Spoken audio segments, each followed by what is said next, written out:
Podcast Bites. Welcome to the Diet Doctor Podcast with Dr. Bret Scher.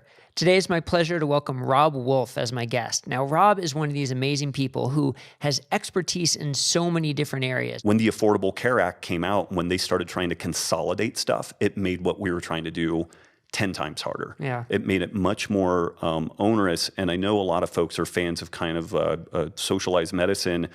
I would love for all these medical entities, I would love for there to be 10 American medical associations that all compete against each other. I would like there to be so much more competition and like really a like, okay, you guys treat cancer? Yeah, we do too. Let's compete and see who wins, you know, and you take 1,000 people and do best practices. And because the current model is kind of a monopoly, so there's not a real motivation for innovation on any level. And in particular in this kind of grassroots fundamental health scene. And if you are a fan of ancestral health in general, and yet you are also a fan of centralizing medical practices to like a federal governmental level, you are cutting your own throat.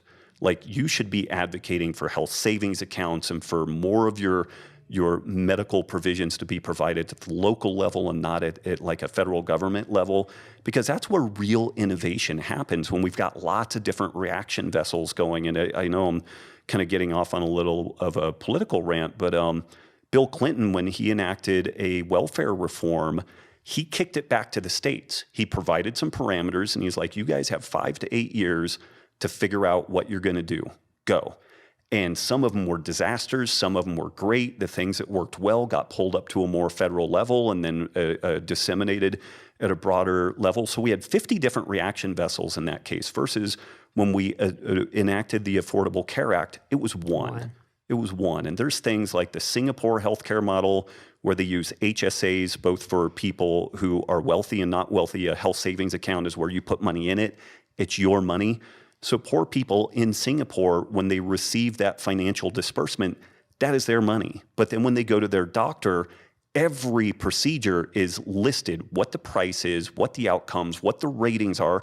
So then they can price shop. And if that person gets a better job, that HSA goes with them. So they're not creating a scenario where they're disincentivized from improving their personal financial scenario. If you die, that HSA is inheritable to your family.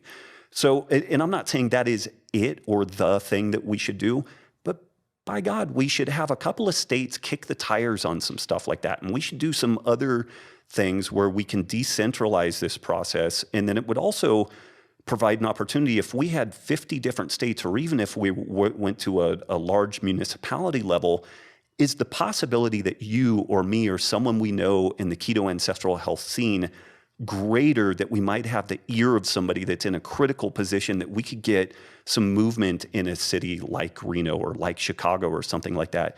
And these effects are so powerful and so economically impactful. If we get 1 or 2 wins, then it's going to really shift the tide, and we're going to start seeing some stuff change. So again, I know it's like super controversial. These are things that people get in fist fights over, but you know, when people are thinking about like medicine and healthcare, like just again, give a little bit of a thought. Do we want it bigger? Or do we want it smaller and more local and more under our localized control? At least if somebody screws you over on the local level, you know who to go take a baseball bat to their knees to. But if it's in like Capitol Hill, it's kind of like, oh, well, okay, wow. There you go, you know. So yeah. Well, yeah. I didn't expect that type of a political response, but that, metaphorical, of course. But I mean, there's just more accountability and transparency, and something that folks oftentimes don't appreciate is even in the places like Sweden and Denmark, Switzerland, more of the governance happens on the municipal level than at like the centralized level. So like we've got it all backwards in that regard. Avocado, motherfucker.